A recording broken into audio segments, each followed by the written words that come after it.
আসসালামু আলাইকুম। নতুন আরেকটি ভিডিও নিয়ে আপনাদের সামনে হাজির হয়েছে। তো দেখতেই পাচ্ছেন গোবর কিছু লাঠি জ্বালানির কাজে ব্যবহার করার জন্য প্রস্তুত করা হয়েছে। তো আপনাদের দিকে কে কী নামে ডাকেন এটাকে? আমরা গোবরের লাঠি বলি। তো আগেরকার দিনে গোবর ৩টি কাজে ব্যবহার করা হতো।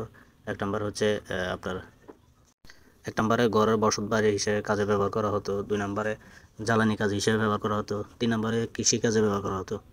তো ঘরের বসতবাড়ির কাজ হিসেবে ব্যবহার করা হতো হচ্ছে বিভিন্ন বেড়া দিত মানুষে।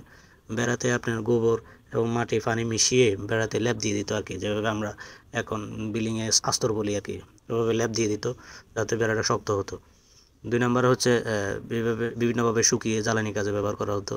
৩ নম্বরে গোবরকে পচিয়ে রাসায়নিক সার হিসেবে কৃষি জমিতে ব্যবহার করা হতো। এছাড়াও আরও একটি কাজে গুরুত্বপূর্ণ ভূমিকা পালন করে গোবর। গোবর মাটিকে ধরে রাখার জন্য খুব কার্যকরী কাজ করে। যেমন আপনার মাটির সাথে মিশিয়ে, যেমন আগেকার দিনে মানুষ উঠানে লেপ দিয়ে দিত যাতে উঠানের মাটিগুলো না সরে যায়। ধান শুকানোর আগে এভাবে লেপ দিয়ে দিত। আপনার ধান শুকানোর জন্য খলা বানাতো, এই যে খলাতে আপনার এইভাবে গোবরকে মাটির সাথে পানি দিয়ে মিশিয়ে এভাবে লেপ দিয়ে দিত যাতে মাটিটা না সরে যায়। এর উপরে ধান শুকানোর জন্য খুব মানুষ উপকারিতা পেত। তো আজকে বর্তমানে এখন গোবর দিয়ে কী কী উপকার বা উপকরণ হচ্ছে বা তৈরি হচ্ছে সেটা নিয়ে আপনাদের সামনে আলোচনা করব। তো আশা করি ভিডিওটা শুরু থেকে শেষ পর্যন্ত দেখতে থাকুন। গরুর গোবর বা গোমল গবাদি পশুর একটি বর্জ্য পদার্থ। এটি গরু, মহিষ এবং অন্যান্য গবাদি পশুর মল থেকে তৈরি হয়। গোবর সার হিসেবে ব্যবহার করা হয়। এতে উদ্ভিদের জন্য প্রয়োজনীয় এবং পুষ্টি উপাদান থাকে। গোবর মূলত উদ্ভিদের পশ্চাৎ অংশ, যা পশুর অন্ত্রের মধ্যে দিয়ে যায় এবং খনিজ পদার্থ সমৃদ্ধ। গোবর সার হিসেবে জমিতে ব্যবহার করা হয় বা মাটিতে উর্বরতা বাড়ানোর জন্য ব্যবহার করে থাকে।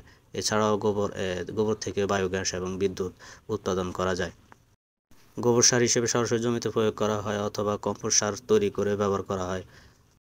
এছাড়াও গোবর থেকে বায়োগ্যাস প্ল্যান্ট স্থাপন করে জ্বালানি গ্যাস এবং বৈদ্যুতিক উৎপাদন করা যায়। গোবর থেকে নাইট্রোজেন এবং ফসফরাস, পটাশিয়াম এবং অন্যান্য মাইক্রোনিউট্রিয়েন্ট থাকে যা গাছের বৃদ্ধি এবং বিকাশে সহায়তা করে।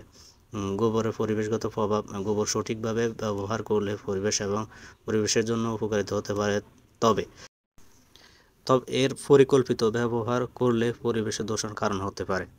তো ধন্যবাদ। গোবর নিয়ে কিছু আপনাদের সামনে উপকারিতা পেশ করলাম। আশা করি আপনারা কিছু জানতে পারলেন এবং শিখতে পারলেন। ভবিষ্যতে হয়তো গোবর নিয়ে আপনারা এভাবে বিভিন্ন উপকরণগুলো তৈরি করতে পারবেন। তো আজ এ পর্যন্তই। ধন্যবাদ সবাইকে। পরবর্তী কোনো ভিডিওতে আবার দেখা হবে। আল্লাহ হাফেজ।